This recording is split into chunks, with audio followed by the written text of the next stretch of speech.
స్వస్థతలు లేవు, ప్రవచనాలు లేవు, పరిశుద్ధాత్మ లేదు, స్వస్థతలు లేవు అని బోధించే యాంటీ క్రిస్టియన్ గ్రూప్స్ చాలా ఉన్నాయి. పీడీ లాంటి, విపి లాంటి బోధలు చాలా ఉన్నాయి. వాళ్ళు ఏమనుకుంటారంటే, మేము ఇంత భక్తి పరులమైనా మాకు ప్రవచనాలు రావటం లేదంటే ఇక ఎవరికి రానంటే. ఈ అబద్ధ బోధకులు, అబద్ధ ప్రవచనాలు చెప్పేవాళ్ళు ఏదో పెద్ద ప్రవక్తలాగా ఫీలింగ్ ఇచ్చి మాకేదో దేవుడు బయలుపరచాడు అని చెప్పి, ప్రత్యేకమైన వ్యక్తులం అని చెప్పి ప్రజల ముందు కవరింగ్ ఇచ్చుకొని లక్షల మంది వచ్చేలా చేసి వాళ్ళ చేత కొబ్బరి నూనె, కర్చీఫ్లు కొనిపించి కానుకలు దోచుకొని వందల కోట్లు సంపాదిస్తున్నారు. దేవుడి నామానికి అవమానకరంగా బతుకుతున్నారు. తన ప్రాణాన్ని ప్రేమించే ఏ పాస్టర్, ఏ సేవకుడు శక్తివంతమైన సేవ చెయ్యలేడంతే. ప్రాణాలను తెగించాలి క్రీస్తు సువార్త ప్రకటించడానికి, అబద్ధ బోధనలు ఖండించడానికి, అవసరమైతే ప్రాణం తారపోయటానికి సిద్ధంగా ఉన్న వాళ్ళనే దేవుడు బలంగా వాడుకుంటాడు. చాలా మంది ప్రవక్తలు ఉన్నారు. యెషయా ప్రవక్త, ఏలియా ప్రవక్త, ఇర్మియా ప్రవక్త, ఆమోసు ప్రవక్త, ఇలాగా చాలా రకాలుగా చాలా మంది ప్రవక్తలు ఉన్నారు. కొత్త నిబంధనలో యేసు ప్రభు ఈ లోకానికి వచ్చి తన రక్తములో సంఘాన్ని కలిగిన తర్వాత కొత్త నిబంధనలో ప్రవక్తలు ఉన్నారా? నేను మిమ్మల్ని ప్రశ్న అవుతున్నా, నాకు జవాబు చెప్పండి. ఉన్నారా? అందరూ దేవుడి వాక్యం తెరిచి అపోస్తల కార్యాలు 17వ అధ్యాయం 32వ వచనంలో రాయబడిన ఒక మాటని పెద్దగా చదవాలని మనం చేస్తున్నాం. మరియు యోదయాయు శీలయు కూడా ప్రవక్తలయ్యుండినందున పెక్కు మాటలతో సహోదరులను ఆదరించి స్థిరపరిచారు. వారు అక్కడ కొంతకాలం గడిపి సహోదరుల యొద్ద నుండి తమను పంపిన వాని యొద్దకు వెళ్ళుటకు సమాధానముతో సెలవు పుచ్చుకొని. ఇప్పుడు 32వ వచనం మళ్ళీ చదువుతున్నాను, వినండి. మరియు యోదాయు శీలయు కూడా ప్రవక్తలయ్యుండినందున పెక్కు మాటలతో సహోదరులను ఆదరించి స్థిరపరచారు అని దేవుడి వాక్యంలో రాయబడి ఉంది. ఇక్కడ ఇద్దరు దేవుడి సేవకులు కనపడుతున్నారు. ఒకళ్ళ పేరు యూదా, ఇంకొకళ్ళ పేరు శీల. ఒకళ్ళ పేరు, ఇంకొకళ్ళ పేరు శీల అంటే మేకు, వాడబడతారే మేకు, అది కాదు. పేరు శీల, ఇంగ్లీష్లో వచ్చేసరికి సైలెన్స్. వీళ్ళెవరు? ప్రవక్తలు, కొత్త నిబంధన ప్రవక్తలు. యూదా కొత్త నిబంధన ప్రవక్త, సైలెన్స్ కొత్త నిబంధన ప్రవక్త. వీళ్ళు ప్రవక్తలైనందున సహోదరులను ఆదరించి స్థిరపరిచారు. ప్రవక్తల ఉద్దేశం ఏంటంటే, ప్రవక్తలను దేవుడు ఎందుకు సంఘాలలో ప్రజల మధ్య ఉంచుతాడంటే ప్రజలను ఆదరించడానికి, ప్రజలను స్థిరపరచడానికి. కొత్త నిబంధన ప్రవక్తల గురించి చెప్తున్నారు. ప్రియమైన సహోదరి సహోదరులారా, ఇప్పుడు మనం చదువుకున్న లేఖన భాగములు యూదా, సైలెన్స్ అనే ప్రవక్తలు చాలా మాటలతో ప్రజలను ఆదరించడానికి, స్థిరపరచడానికి దేవుడు వాళ్ళని ఏర్పాటు చేసుకున్నాడు. అపోస్తల కార్యాల్లో ఒక కొత్త నిబంధన ప్రవక్త ఉన్నాడు.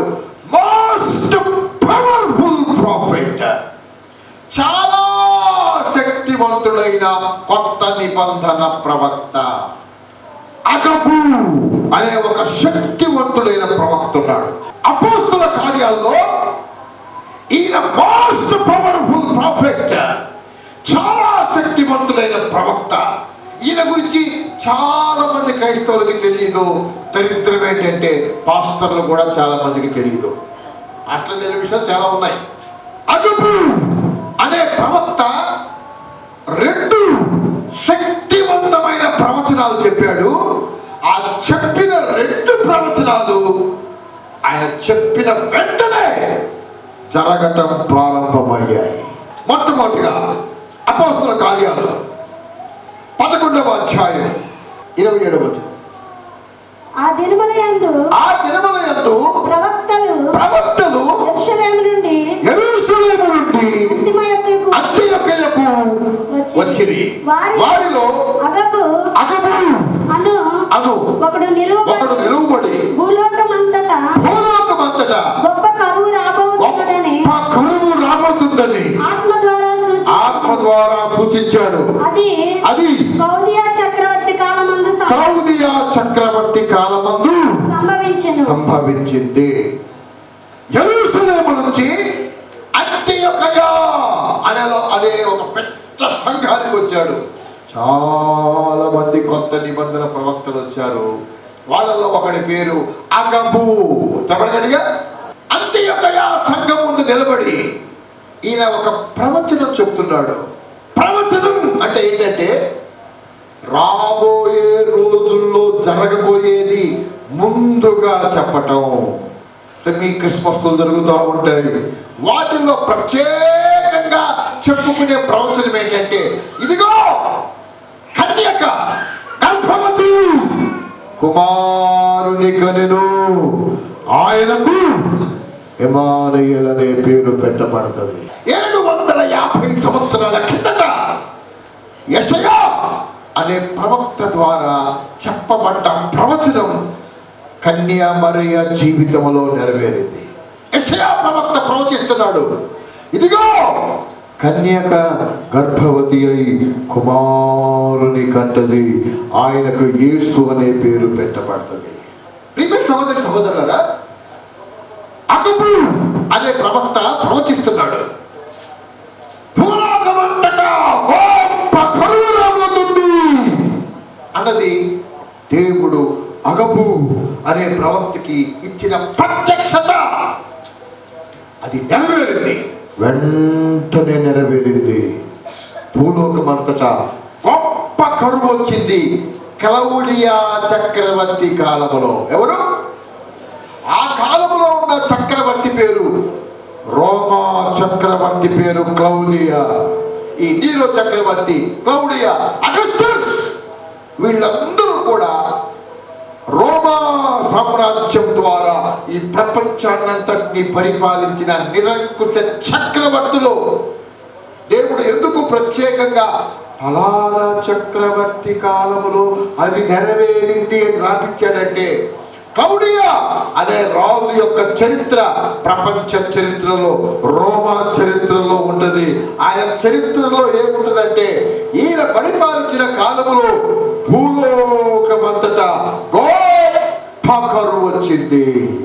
ఆ కరువు రావడానికి కొద్ది రోజుల ముందు అగబు అనే ప్రవక్త ప్రవచిస్తున్నాడు. పరిశుద్ధాత్మతోటి భూలోకమంతటా గొప్ప కరువు రాబోతుంది. వచ్చేసింది. దేవుడు ఒక మాట ఒక వ్యక్తి ద్వారా ప్రవచనం చెప్పిస్తే అది నెరవేరి తీరుద్దంతే. అది ఎందుకు నెరవేరలేదంటే, ఇది కారణం అది కారణం అని తలతిక్క కవరింగులు చెప్పటం దేవుడి నామాన్ని అవమానపరచటమే. దేవుడు చెప్పి ప్రవచనం ద్వారా చెప్పించింది నెరవేరలేదంటే దేవుడు చెప్పాడు అని ఆ వ్యక్తి చెప్పింది అబద్ధం అంతే. దేవుడు చెప్పిస్తే నెరవేరి తీరుతుందంతే. అగబు నిలబడి ఆత్మ ద్వారా చెప్తున్నాడు, భూలోకమంతటా కరువు రాబోతుంది. కరువు స్టార్ట్ అయిపోయిందంతే. ప్రజలు ఆశ్చర్యపడుతున్నారు, అంతియొక్క సంఘస్థులు ఆశ్చర్యపడుతున్నారు. భూలోకంలో రాబోతున్న కరువు ఎలా తెలిసింది అగబుకి? అగబు మీద ఉన్నది కొత్త నిబంధన, ప్రవక్త మీద ఉన్నది పరిశుద్ధాత్మాభిషేకం. జరగబోయేవి ముందుగా చూసే ఆత్మ దర్శనం. ఈ అగబు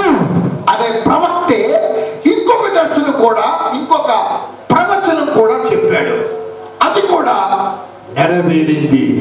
అగబు అనే ప్రవక్త చెప్పిన ప్రవచనం బైబిల్లో రాయబడి ఉంది. అది ఎలా నెరవేరిందో కూడా బైబిల్లో రాయబడి ఉంది. 21వ అధ్యాయం అపోస్తలుల కార్యం చూడండి. అపోస్తలుల కార్యాలు 21వ అధ్యాయం 10వ వచనం నుంచి. మేము అనేక దినములు అక్కడుండగా అగబు అను ఒక ప్రవక్త యూదియా నుండి వచ్చెను. అతడు మా యొద్దకు వచ్చి పౌలు నడికట్టు తీసుకొని తన చేతులను కాళ్ళను కట్టుకొని, యెరూషలేములోని యూదుల ఈ నడికట్టు గల మనుషులను ఇలాగ బంధించి అన్ని జనుల చేతికి అప్పగింతునని పరిశుద్ధాత్మతో చెప్పుచున్నాడనెను. ఈ మాట వినినప్పుడు మేమును అక్కడి వారును యెరూషలేములకు వెళ్ళవద్దని అతని బతిమాలుకొంటిమి. గాని పౌలు, ఇదెందుకు? మీరు ఏడ్చి నా గుండె బద్దలు చేసేదిరేలా? నేనైతే ప్రభువైన యేసును నామమున నిమిత్తము యెరూషలేములో బంధింపబడుటకు మాత్రమే గాక చనిపోవుటకును సిద్ధముగా ఉన్నానని చెప్పాను. అతడు ఒప్పుకొనినందున మేము ప్రభు చిత్తము జరుగును గాక అని ఊరుకుంటిమి. ఆ దినములైన తరువాత అపోస్తలుడైన పౌలు, లూకా, ఇంకా కొంతమంది దైవజనులు దేవుడి వాక్యాన్ని ప్రచారం చేస్తూ ఖండాలు, రాజ్యాలు, రాష్ట్రాలు తిరుగుతూ యేసయ్య సువార్తను ప్రచారం చేస్తూ కైసరయ అనే ప్రాంతానికి వచ్చారు. అది ఒక దైవజనుడి ఇల్లు. ఫిలిప్పు అనే ఒక దైవజనుడి ఇల్లు. ఆ ఇంట్లోకి వచ్చారు. ఆ ఇల్లు ఇప్పుడు పాస్టర్స్ తోటి, దైవజనులతోటి నింపబడింది. అపోస్తలుడైన పౌలు, సైలెస్, ఇంకా ఈ లూకా, ఇంకా చాలా మంది ప్రవక్తలు ఉన్నారు, చాలా మంది పాస్టర్స్, దైవజనులు ఉన్నారు అక్కడ. ఈలోపు యూదయ ప్రాంతము నుంచి మళ్ళీ ఈ అగబు అనే ప్రవక్త ఆ ఫిలిప్పు ఇంటికి వచ్చాడు. హల్లెలూయా. ఈయన చూడగానే దైవజనులు అనుకుంటున్నాడు, మళ్ళీ వచ్చాడు కొత్త నిబంధన ప్రవక్త. ఈయన నిలబడి భూలోకమంతా కరువు రాబోతుంది అని ప్రకటిస్తే భూలోకమంతా కరువు వచ్చింది. లోకాన్ని ప్రభావితం చేసే ప్రవచనాలు చెప్పగలిగిన కొత్త నిబంధన ప్రవక్త అని చెప్పి ఆయన గురించి అనుకుంటున్నారు. ఆయన రావటం డైరెక్ట్ గా అపోస్తలుడైన పౌలు దగ్గరకు వచ్చి ఆయన భుజం మీద ఉన్న, ఆయన ఒంటి మీద ఉన్న నడికట్టును తీసుకొని తన చేతులు కట్టుకున్నాడు. దానితో తన కాళ్ళను కూడా కట్టుకున్నాడు. మిగతా పాస్టర్స్, మిగతా దైవజనులందరూ విచిత్రంగా చూస్తున్నారు. ఏం చేస్తున్నాడు ఈ అగబు? పౌలు ఒంటి మీద ఉన్న ఆ గుడ్డను తీసుకొని, నడికట్టు తీసుకొని తన చేతులు కట్టుకుంటున్నాడు, తన కాళ్ళ కట్టుకుంటున్నాడు. కట్టుకొని ఈ నడికట్టు కలిగిన వ్యక్తులు అంటే ఈ పౌలు యెరూషలేముకు వెళితే యూదులు పౌల్ని ఇలాగ బంధిస్తారు. బంధించి అన్యజనులకు అప్పగిస్తారు, రోమా సైన్యానికి అప్పగిస్తారు. అక్కడ రోమా సైన్యం చేతిలో ఈయన చచ్చిపోతాడు. ఇప్పుడు నేను చెప్పిన వాటిలో 2 ప్రశ్నలు అడుగుతాను. ఈ పాస్టర్లందరూ ఎవరింట్లో ఉన్నారు? ఎవరికడిగా ఆ ఇంటికి ఎవరు వచ్చారు? వచ్చేం చేశాడు? పేతురా, పౌలా? ప్రవచనం చెప్తున్నాడు. ఏమని చెప్తున్నాడు? ఈ పౌలు యెరూషలేము వెళ్తే అక్కడ బంధిస్తారు యూదులు, అన్య జనులకు అప్పగిస్తారు, చంపేస్తారన్న మాట అగబు చెప్పలేదు. కానీ తర్వాత కాలంలో పౌలు అలాగనే చంపబడ్డాడు. ఎప్పుడైతే అగబు ఈ ప్రవచనం చెప్పాడో ఇక మిగతా పాస్టర్లందరూ గొల్లుగా ఏడవటం మొదలు పెట్టారు. పౌలా, నువ్వు వెళ్ళొద్దు, యెరూషలేముకు బయలుదేరావు, 2-3 రోజుల్లో యెరూషలేములో ఉంటావు, ఇప్పుడు వెళ్ళొద్దు. ఈ ప్రవక్త చెప్తున్నాడు, నువ్వు వెళ్తే యెరూషలేములో నిన్ను చంపేస్తారు, యెరూషలేములో నిన్ను బంధిస్తారు, చంపేస్తారు, వద్దు, ఈ నేను చెప్తేనే జరుగుద్ది, వెళ్ళొద్దు అంటున్నారు. ఎలా అంటున్నారంట? పాస్టర్లందరూ, దైవజనులందరూ బోరు ఏడుస్తున్నారంట. పౌలు అంటున్నాడు, ఇదెందుకు? మీరు ఏడ్చి నా గుండె బద్దలు చేస్తారు. ఏమంటాడు? మీరు ఏడ్చి నా గుండె బద్దలు నా చేసేలా గుండె బద్దలు చేస్తారేంటి? నేనైతే ప్రభు యేసు నామము నిమిత్తము యెరూషలేములో బంధించబడటానికి మాత్రమే కాదు, చచ్చిపోవటానికి కూడా సిద్ధముగా ఉన్నానని చెప్తున్నాడు. చేతులు పైకి స్తోత్రం చెప్పండి గట్టిగా. అగబు అనే కొత్త నిబంధన ప్రవక్త చెప్పిన 2 ప్రవచనాలు ఇప్పటి వరకు మీకు చెప్పారు. ఒక దేని గురించి? గొప్ప కరువు రాబోతుంది ఈ భూప్రపంచమంతా అని కొత్త నిబంధన ప్రవక్త అగబు ప్రవచనం చెప్తే, ఆయన ప్రవచనం చెప్పిన కొద్ది రోజుల్లోనే భూలోకమంతా కరువు ప్రారంభమైంది. కొద్ది రోజుల తర్వాత, కొద్ది సంవత్సరాల తర్వాత ఇదే అగబు అనే కొత్త నిబంధన ప్రవక్త కైసరియలో ఫిలిప్పు ఇంట్లో ఉన్న పాస్టర్స్ దగ్గరికి, దైవజనుల దగ్గరికి వచ్చి పౌలు ఒంటి మీద ఉన్న ఆ గుడ్డ తీసుకొని తన చేతులకి కాళ్ళకు కట్టుకొని, పౌలా నువ్వు యెరూషలేము వెళ్తే బంధించబడతావు, యూదులు నిన్ను బంధించి రోమా సైన్యానికి అప్పగిస్తారు అని ప్రవచనం చెప్తే, ఆ మిగిలిన వాళ్ళందరూ గుండెలు పగిలేటట్టు ఏడుస్తుంటే పౌలు అంటున్నాడు, నేను ఎందుకు ఏడ్చి నా గుండె బద్దలు చేస్తారు, మీరు ఏడుస్తుంటే నా గుండె పగిలిపోతుంది. పౌలు అంటున్నాడు, మీరు ఏడ్చి నా గుండె బద్దలు చేస్తున్నాను. యెరూషలేము వెళ్తే ఈ ప్రవక్త చెప్తున్నాడు నన్ను బంధిస్తారని. బంధించబడటానికి మాత్రమే కాదు, చచ్చిపోవటానికి కూడా నేను రెడీ. హల్లెలూయా. నేను వెళ్ళాల్సిందే, దేవుడి పని చెయ్యాల్సిందే. దేవుడి పనిని చేసే క్రమంలో నన్ను బంధించటమే కాదు, చంపినా I'm ready to die for Christ. ఈ మాట కోసం చదవమ్మా. ప్రతి పాస్టర్, ప్రతి సేవకుడు, ప్రతి సువార్తికుడు, ఇంకొక మాట చెప్పాలంటే క్రీస్తు రక్తమందు కడగబడ్డ ప్రతి పురుషుడు, స్త్రీ, ప్రతి విశ్వాసికి ఈ మాట వాళ్ళ జీవితంలో అన్వయించబడాలి. చదువు. మీరు ఏడ్చి గుండె బద్దలు చేస్తారేంటి? నేనైతే ప్రభు అయిన యేసు నామము నిమిత్తం యెరూషలేములో బంధింపబడటకు మాత్రమే, యెరూషలేములో బంధించబడటానికి మాత్రమే కాదు, చనిపోవటకును సిద్ధంగా ఉన్నానని చెప్పాను. చనిపోవటానికి సిద్ధంగా ఉన్నా. దేనికోసం సిద్ధంగా ఉన్నాడంట? తన ప్రాణాన్ని ప్రేమించే ఏ పాస్టర్, ఏ సేవకుడు శక్తివంతమైన సేవ చెయ్యలేడంతే. ప్రాణాలను తెగించాలి క్రీస్తు సువార్త ప్రకటించడానికి, అబద్ధ బోధనలు ఖండించడానికి, అవసరమైతే ప్రాణం తారపోయటానికి సిద్ధంగా ఉన్న వాళ్ళనే దేవుడు బలంగా వాడుకుంటాడు.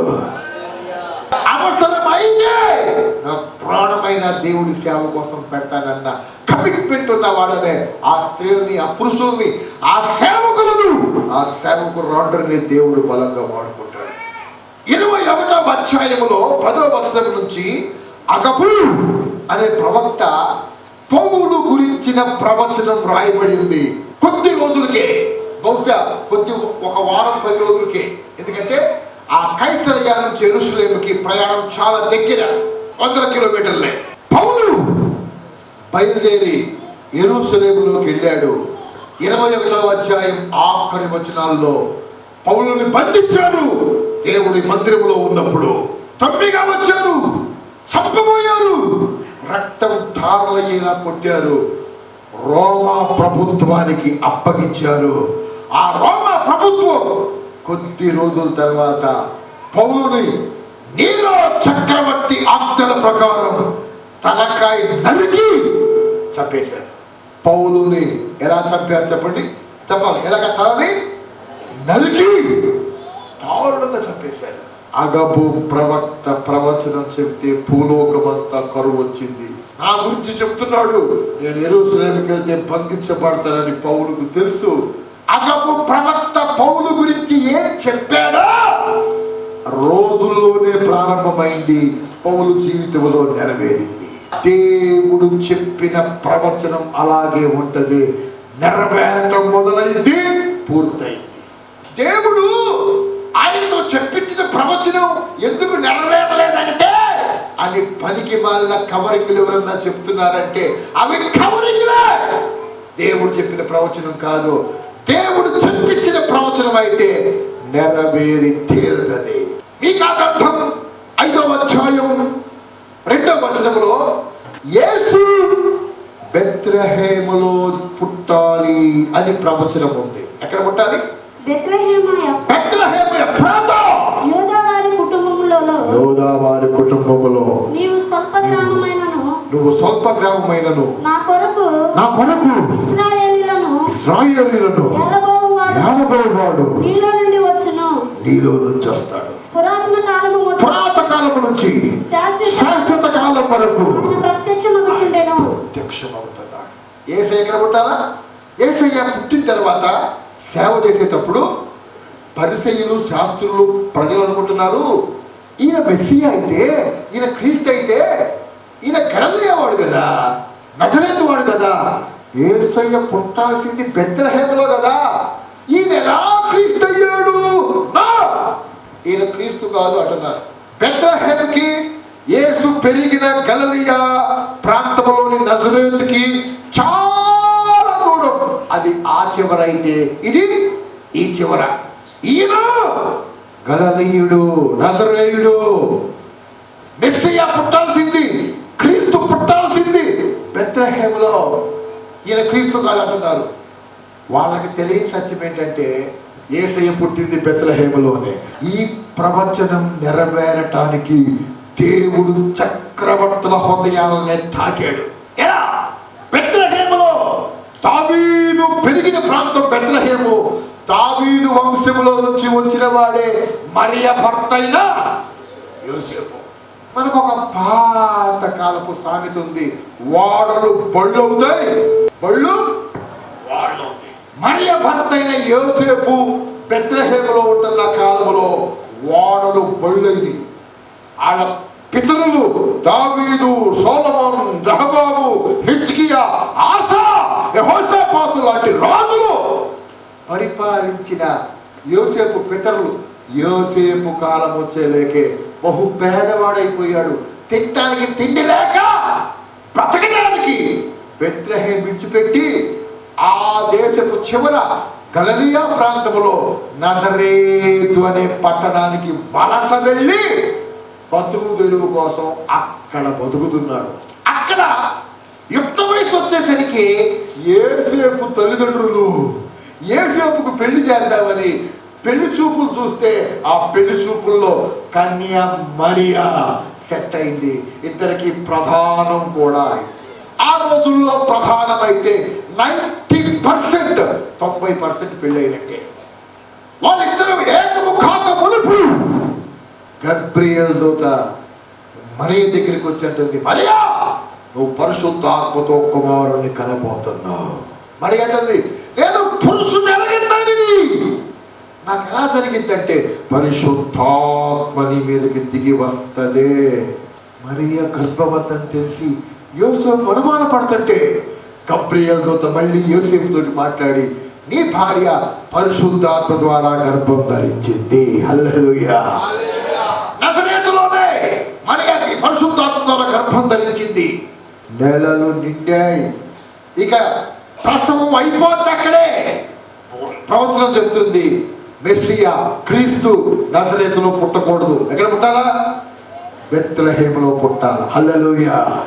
ఈ మధ్య మరియ గర్భం ధరించి నెలల నుండి కనబోయేలోపు ఒక ఆజ్ఞ లూకా సువార్త 2వ అధ్యాయం 1వ వచనములో సర్వలోకము ప్రజా సంఖ్యలో రాయబడాలి అని కైసర్ అగస్టస్, ఇంగ్లీష్ లో, తెలుగులో కైసర్ ఔగుస్తు వలన ఆజ్ఞ అయింది. చదువు.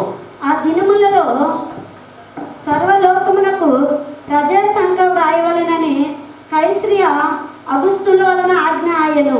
అది కురేనీయులు సిరియా దేశమునకు అధిపతి అయి ఉన్నప్పుడు జరిగిన మొదటి ప్రజా సంఖ్య. అందరూ ఆ సంఖ్యలో వ్రాయబడుటకు తమ తమ పట్టణములకు వెళ్ళారు. తమ తమ పట్టణాలకి ప్రాంతాలకి వెళ్ళారు. నజరేతులో యేసుని కట్టడానికి రెడీ అవుతున్న టైంలో నీ సొంత ఊరికెళ్ళి నువ్వు నీ పేరు, నీ భార్య పేరు నమోదు చేయించుకోవాలి అనే ఆజ్ఞ ప్రకారం తప్పనిసరి యోసేపు నెల నుండి కనబోతున్న తన భార్య అయిన మరియను తీసుకొని గలిలయ ప్రాంతపు నజరేతులో నుంచి యోదయ ప్రాంతపు బెత్లెహేములోకి వచ్చాడు. అక్కడ ప్రజా సంఖ్యలో రాయబట్టానికి హోటల్స్, సత్రము అంతా ఫుల్ అయిపోయింది. ఆ రాత్రి ఒక పశువుల పాకలో వాళ్ళు ఉన్నప్పుడు యేసుని ఆ చలిలో ఆ పశువుల పాకలో మరియ ప్రసవించింది. చేతులు బయట చెప్పండి గట్టిగా. రాజు ఆజ్ఞ వలన పరిస్థితులు అప్పటికప్పుడు మారిపోయాయి. ప్రవచనం నెరవేరాలంటే మిన్ను విరిగి మీద పడ్డ ప్రవచనం దేవుడు చెప్పిందైతే ఆగదు. రాజు హృదయాన్ని దేవుడు తాగాడు. రోమా చక్రవర్తి అగస్టస్, కైసర్ ఔగుస్తు, ఆయన పరిపాలనలోని ప్రపంచం అంతా ఉంది. ఈ కైసర్ ఔగుస్తు యొక్క చరిత్ర తీస్తే, ఆయన పరిపాలన చూస్తే చరిత్రలో ఏం రాయబడి ఉంటుందంటే, ఇప్పుడు వ్రాయబడుతున్న జనాభా లెక్కలకి పితామహుడు కైసర్ అగస్టస్. ఈయన కాలంలోనే ప్రపంచమంతా జనాభా లెక్కలు రాయడం ప్రారంభమైంది. ఆ లెక్కల్లో రాయబడటానికి నజరేతు నుంచి, ఆ ఇజ్రాయేల్ దేశపు ఆ దేశపు చివరి నుంచి ఆ చివరి నుంచి ఈ చివరికి యోసేపు తన భార్యను తీసుకొని వస్తే మెస్సియా బెత్లెహేములోనే పుట్టాడు అన్న ప్రవచనం నెరవేరి ఆ రాత్రి యేసు జన్మించాడు. అది చాలా మందికి తెలియదు, మరి ఆ యోసేపులకు మాత్రమే తెలుసు. ఈయన నజరేతులో పుట్టాడు అనుకుంటున్నారు మిగతా వాళ్ళు. ప్రియమైన సహోదరి సహోదరులారా, ప్రవచనం ఎందుకు అని చెప్పానంటే, ఇందాక స్టార్టింగ్ లో ఎందుకు ప్రవచనం? ప్రజలను ఆదరించడానికి, ప్రజలను స్థిరపరచడానికి. మళ్ళీ చదువు వాక్యం. యోనాయు ప్రవక్తలైనందున పెక్కు మాటలతో, అంటే చాలా మాటలతో సహోదరులను ఆదరించి స్థిరపరిచారు. ప్రజల్ని ఆదరించడానికి ప్రవచనం, ప్రజల్ని స్థిరపరచడానికి ప్రవచనం, ప్రజల్ని క్రైస్తవుల్ని షాకు గురి చేయడానికి కాదు ప్రవచనం, దిగ్భ్రాంతి గురి చేయడానికి కాదు ప్రవచనం, కన్ఫ్యూజ్ చేయడానికి కాదు ప్రవచనం. ప్రజల్లో ఆ ప్రవచనం, దేవుడి పేరిట చెప్పిన ప్రవచనం ఫెయిల్ అయి జరగక దేవుడి నామానికి అవమానం తేవటానికి కాదు ప్రవచనం. ప్రవచనం ప్రజలని ఆదరించడానికి, స్థిరపరచడానికి. మాచర్ల టౌన్లో మే నెలలో పెద్ద మీటింగ్ జరిగింది. వెల్లంపల్లి ప్రవీణ్ గారు దైవజనుడు చెప్తారు. ఆయన్ని వేల మంది మధ్య నిలబడి నెక్స్ట్ తెలంగాణ అసెంబ్లీ ఎలక్షన్స్ లో కారే గెలుస్తుంది అంటే కేసీఆర్ గారే ముఖ్యమంత్రి అవుతారు అన్నట్టుగా చెప్పాడు. అందరూ నమ్మారు. మొన్న డిసెంబర్ 3వ తారీఖు ఎలక్షన్స్ రిజల్ట్స్ వచ్చినాయి. కారు ఓడిపోయింది, హస్తం గెలిచింది. మనకు పార్టీలతో పని లేదు. ఏ యథార్థమైన పాస్టర్కైనా ఏ పార్టీతో సంబంధం లేదు, ఉండకూడదు. నేను ఫలానా పార్టీ వాడినని పాస్టర్ చెప్పాడంటే వాడు దొంగ పాస్టరే, దాంతో సమస్య లేదు. ఏం చెప్పేది ఇప్పుడు? నేను ఫలానా పార్టీ వాడిని, ఫలానా రాజకీయ పార్టీ వాడిని అని ఏ పాస్టర్లో చెప్పుకున్నాడంటే వాడు దొంగ పాస్టరే. నేను ఇక్కడ పార్టీల గురించి మాట్లాడుతున్నా, పాస్టర్ గురించి మాట్లాడుతున్నా. వేల మంది ప్రజలు విన్నారు. యూట్యూబ్లో, సోషల్ మీడియాలో లక్షల మంది ప్రజలు చూశారు. ఈ పాస్టర్ ప్రవచనం చెబితే నెరవేరిందని. ఏమైంది? నెరవేరలా. అప్పుడు ఏం చేయాలి? తప్పైపోయిందయ్యా, క్షమించండి, ఏదో నా మనసులో వచ్చిన మాటే చెప్పానులే అని క్షమాపణ చెప్పాలి, సారీ చెప్పాలి. చెప్పకుండా కవరింగ్లు చేస్తున్నారు. ఏం చెప్తున్నారు? దేవుడే మాట్లాడిచ్చాడు ఆ పాస్టర్ గారి ద్వారా, కాకపోతే అది జరిగింది, ఇది జరిగింది, గుడ్డు జరిగింది. ఒట్టి మాటలవే. దేవుడు చెబితే ఇంత చెప్పారు కదా, ఆ చివరిలో నజరేతులో కనబోతున్న మరియా ఈ చివరికి అతి ప్రయాసం మీద వచ్చి పడింది 3-4 రోజుల్లో. హల్లెలూయా. బెత్లెహేములో కన్నది. కారణం కొన్ని వందల సంవత్సరాల కిందట మీకా అనే ప్రవక్త ప్రవచనం నెరవేర్చడానికి దేవుడు చేసిన గొప్ప ఆశ్చర్య కార్యం అది. నేను దీన్ని ఖండించాను, ఖండిస్తున్నాను. యథార్థమైన సేవకుడు దేవుడి వాక్యాన్ని వక్రీకరిస్తా ఉంటే చూస్తా ఊరుకునేవాడు నిజమైన పాస్టర్ కాదు, బ్రతుకు దేవుని కోసం వచ్చిన పాస్టర్ అవుతారు. పంట బాగా పండాలంటే 2 పనులు చేయాలి. ఏం చేయాలి చెప్పండి? బయట నుంచి వచ్చి పడే చీడ పురుగులు పంటని తినేస్తూ ఉంటాయి కాబట్టి మందు పెట్టి పాయిజన్ కొట్టి చీడ పురుగుల్ని తీసేయాలా? పంటతో పాటే పెరుగుతూ ఉంటుంది. దేవుడు దాన్ని కలుపు గడ్డిలాగే ఉంటుంది. ఎంత పెరిగింది? పంటతో పాటే పెరుగుతూ ఉంటుంది. డబ్బులు పెట్టి పాయిజన్ తీసుకొచ్చి మందు కొట్టించి ఎట్టాగా చీడ పురుగులను చంపేస్తామో అట్లనే పంటతో పాటే పెరిగే కలుపు మొక్కలని ఏదేయాలా? తీసవతలు పారేయాలా? లేకపోతే బయట పాయిజన్ పెట్టి మందు పెట్టి చంపిస్తేనే చీడ పురుగుల్ని, అది కూడా వేస్ట్ అయిపోద్ది. ఈ కలుపు మొక్కలే పెరిగి పంట నాశనం చేస్తాయి. చీడ పురుగుల్ని ఏరేయడం ఎంత ముఖ్యమో కలుపు మొక్కల్ని కూడా అలాగే తీసేయాలి. ఈ అబద్ధ బోధకులు, అబద్ధ ప్రవచనాలు చెప్పేవాళ్ళు ఏదో పెద్ద ప్రవక్తలాగా ఫీలింగ్ ఇచ్చి మాకేదో దేవుడు బయలుపరచాడు అని చెప్పి ప్రత్యేకమైన వ్యక్తులం అని చెప్పి ప్రజల ముందు కవరింగ్ ఇచ్చుకొని 1,00,000 మంది వచ్చేలా చేసి వాళ్ళ చేత కొబ్బరి నూనె కర్చీఫ్లు కొనిపించి కానుకలు దోచుకొని 100 కోట్లు సంపాదిస్తున్నారు. దేవుడి నామానికి అవమానకరంగా బతుకుతున్నారు. ఖచ్చితంగా వీళ్ళని ఖండించి తీరాల్సిందే. ప్రవచనాన్ని వాడుకొని దేవుడి నామానికి అవమానం తెచ్చేవాడు కొంతమంది అయితే, ఈ పెల్లపల్లి ప్రవీణ్ లాంటి వాళ్ళు అసలు ప్రవచనమే లేదని చెప్పి బోధించేవాళ్ళు కొంతమంది ఉంటారు. ఏంటది? అసలు ప్రవచనాలే లేవు.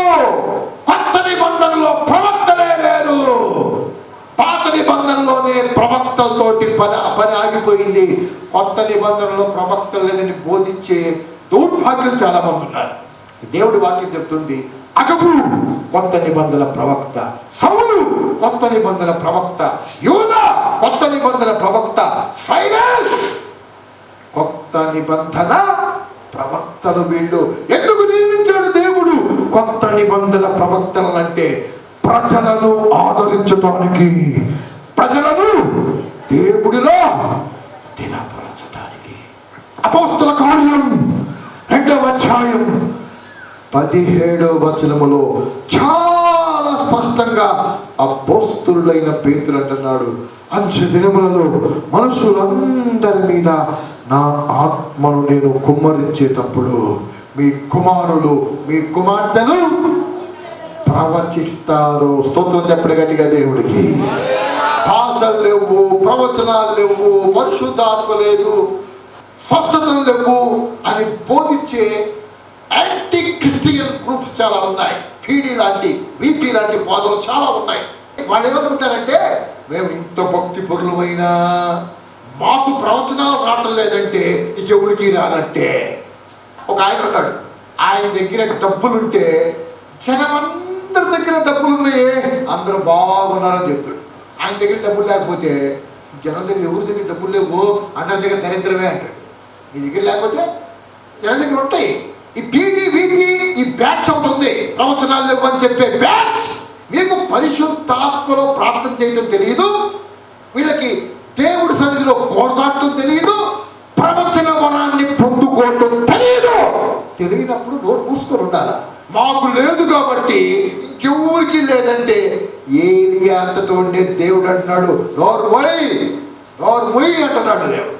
ఏలియా అంటున్నాడు, నీ కొరకు నిలబడ్డ వాళ్ళందరినీ చంపేశారయ్యా బయలు ప్రవక్తలు, నీ కొరకు నేను ఒక్కడే మహారోషం గలవాడిని అయి ఉన్నానయ్యా అంటే దేవుడు అంటాడు, నోరు మూసుకో ఏలియా, బడాయి మాటలు మాట్లాడబాక, నువ్వు కాదు, నువ్వు ఒక్కడే కాదు, బయలకు మొక్కక, అన్ని ముద్దు పెట్టుకోక, అన్ని పూజించక నీలాగా నిలబడ్డ వాళ్ళు 7,000 మంది ఉన్నారు.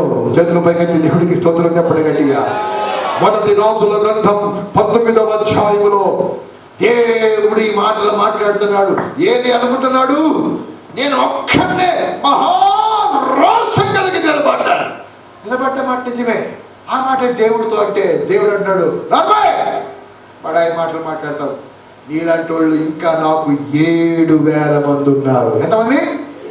పీడీ బ్యాచ్, విపి బ్యాచ్, ప్రవచనాలు లేవు, ప్రార్థన లేదు, ప్రత్యక్షతలు లేవు అని తమకు తామే భక్తులుగా భావించేవాళ్ళు. మాకు ప్రవచన వరం లేదు కాబట్టి అసలు ప్రవచన వరమే ఆగిపోయింది కొత్త నిబంధనతో అని చెప్పి అమాయకంగా మాట్లాడే ఈ బ్యాచ్కి నేను చెప్పేది ఏంటంటే, మీకు లేకపోతే అందరికి లేనట్టు కాదు, మీకు ఆ ప్రార్థన చేసే వరం లేదు, ఆ ప్రవచన వరం పొందుకునే శక్తి లేదు. ఆత్మతో నింపబడి ప్రవచించే వాళ్ళు ఉన్నారు. స్తోత్రం చెప్పండి గట్టిగా దేవుడికి, గట్టిగా. వెల్లంపల్లి ప్రవీణ్ అబద్ధ ప్రవచనాలు కాదు, నిజమైన ప్రవచనాలు చెప్పి వ్యక్తిగతంగా విశ్వాసంలో బలపరిచే వాళ్ళు ఉన్నారు, సేవకులు బలపరిచే వాళ్ళు ఉన్నారు, ప్రవచనాలు చెప్పి సంఘాలని ఆదరించి స్థిరపరిచే వాళ్ళు ఉన్నారు. విశ్వాసుల్ని సేవకులను చేసేవాళ్ళు, సేవకుల్ని దైవజనులు చేసేవాళ్ళు ఉన్నారు. హల్లెలూయా. నాకు తెలియదు అంటే మీకు తెలియదు, మీరు ఆత్మీయ దరిద్రులు. పచ్చడి మెతుకులు తినే పంచపక్ష పరమాణాలు దేవుడు వడ్డిస్తున్నా, నాకు వద్దయ్యా, నాకు ఈ పచ్చడి మెతుకులు తాగాయా అని చెప్పి పచ్చడి మెతుకులు తిని బతికే దరిద్రులు మీరు. వాళ్ళకి ప్రత్యక్ష పడతపడవు అవి. ఏరియాలాగా గర్వించే వాళ్ళు చాలా మంది ఉన్నారు. నేను ఒక్కడికి నిలబడ్డానయ్యా అంటే దేవుడు అంటున్నారు, బడే మాటలు చెప్పాకు, 7,000 మంది ఉన్నారు. ఆ మాటలు మొదటి రాజుల గ్రంథం 19వ అధ్యాయం. ఇంకా మిగిలి ఉన్నారు. నేను ఒక్కడే ఉన్నానయ్యా నీకోసం మహారోషం కలిగాని. ఏది అంటే నువ్వు ఒక్కదే కాదురా బాబు, ఇంకా నాకు 7,000 మంది ఉన్నారు. అప్పుడు ఏది అనుకుంటున్నారు, ఆహా నాతో పాటు దేవుడి కొరకు రోషం కలిగిన వాళ్ళు ఇంకా 7,000 మంది ఉన్నారా, నాకు తెలియదే. నీకు తెలియకపోతే ఆ 7,000 మంది లేదని కాదు, నెత్తి మీదకి కళ్ళు వచ్చు తరం ఒకటి కలదు అని సామెతల గ్రంథంలో దేవుడు రాసి పెట్టాడు. ఎక్కడికి వస్తాయంటే కళ్ళు, నెత్తి మీదకి కళ్ళు వచ్చే తరం పాస్టర్లో చాలా ఎక్కువ మంది ఉన్నారు. వాళ్ళకు వాళ్ళే భక్తులు, వాళ్ళకు వాళ్ళే పెద్ద దైవజనులు, వాళ్ళు తప్ప, వాళ్ళు బ్యాచ్ తప్ప మిగతా వాళ్ళందరూ జీరో అనుకునే నెత్తి మీదకి తరం వచ్చిన బ్యాచ్తో దేవుడు మాట్లాడుతున్నాడు. మీరే కాదు, మిమ్మల్ని మించిన వాళ్ళు ఉన్నారు, ఉంటారు. తాడు తన్నేవాడు ఉంటే వాడి తలని ఎగిరి తన్నేవాడు ఉంటాడు, లోక సంబంధంగానైనా ఆత్మీయంగానైనా. అందుకే దేవుడి వాక్యం హెచ్చరిస్తుంది, ఒకడికి ఒకడు లోబడి ఒకడికి ఒకడు దాసుల్లాగా బతకండి, ఒకళ్ళొకళ్ళు హెచ్చించుకుంటూ బతకండి. నీకు మీరే భక్తులు హెచ్చించుకోవద్దని చెప్పి దేవుడు హెచ్చరిస్తున్నాడు. అతివృష్టి అనావృష్టి. పంట పండాలంటే ఏం కావాలి? నీళ్లు కావాలి.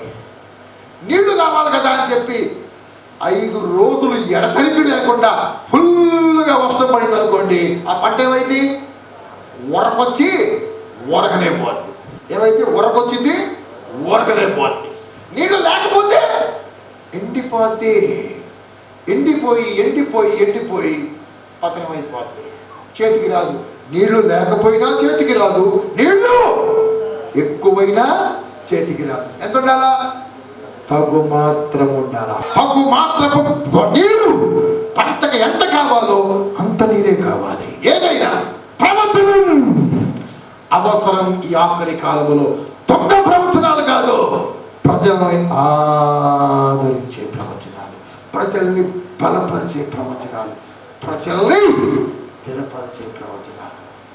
అలసిన వాణిని మాటల చేత ఊరడించు జ్ఞానము కలుగునట్లు శిష్యునికి తగిన నోరు యెహోవా నాకు దయచేయుచున్నాడు అంటున్నాడు యెషయా ప్రవక్త. స్తోత్రం చెప్పండి గట్టిగా దేవుడికి.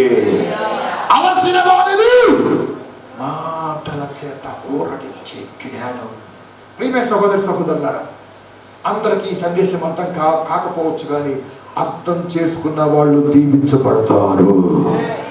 భవిష్యత్తులో ఏం జరగబోతుందో దేవుడు నీకు బయలుపరుస్తాడు. కావలసినంత ప్రార్థన, కావలసినంత వాక్య ధ్యానం, దేవుడు కొరకు ఆశ కలిగి అంత్య దినాల్లో ప్రవచించే ఆత్మను కుమ్మరిస్తానన్నావయ్యా. అపోస్తల కార్యం 2వ అధ్యాయం 17వ వచనములో జరగబోయే సంగతులు తెలియజేసే ఆత్మ మీ యవనస్తుల మీద, యవనస్తురాండ్ర మీద కుమ్మరిస్తానన్నావయ్యా.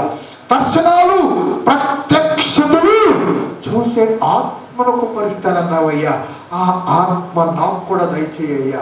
యవనస్తులైన నా కొడుకుల మీద, నా కూతుళ్ళ మీద ఈ ప్రవచించే ఆత్మనుంచయ్యా. హల్లెలూయా.